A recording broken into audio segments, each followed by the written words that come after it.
আসসালামু আলাইকুম রহমতুল্লাহ বারাকাতুহ। রাসূল সাল্লাল্লাহু আলাইহি সাল্লামকে রিসালাতের দায়িত্ব দিয়ে দুনিয়াতে পাঠিয়েছেন।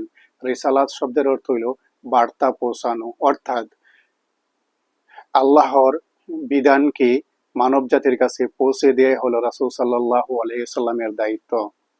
আল্লাহ রাব্বুল আলামিন সূরা বাকারার 129 নম্বর আয়াতে বলেন যে, হে আমাদের রব, তাদের মধ্যে তাদের থেকে একজন রাসূল প্রেরণ করুন, যে তাদের প্রতি আপনার আয়াতসমূহ তেলাওয়াত করবে এবং তাদের কিতাব ও হিকমা শিক্ষা দেবে আর তাদেরকে পবিত্র করবে।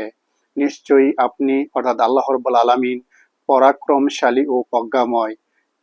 অর্থাৎ দ্বিতীয় সূরা বাকারার 129 নম্বর আয়াতে আল্লাহ স্পষ্ট বলে দিয়েছেন।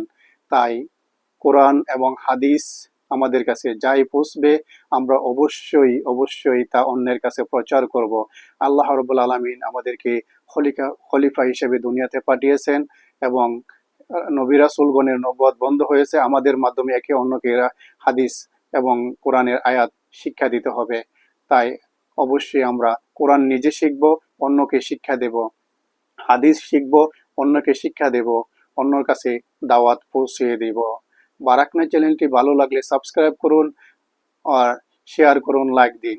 আর যদি কোনো ভুল ত্রুটি হয়ে থাকে কমেন্টস করে বলুন এবং শুধরে নেব ইনশাআল্লাহ তাআলা আমার ভুলগুলো। তাই শেয়ার করে অন্যকে জানিয়ে দিন। ভালো থাকুন, সুন্দর থাকুন।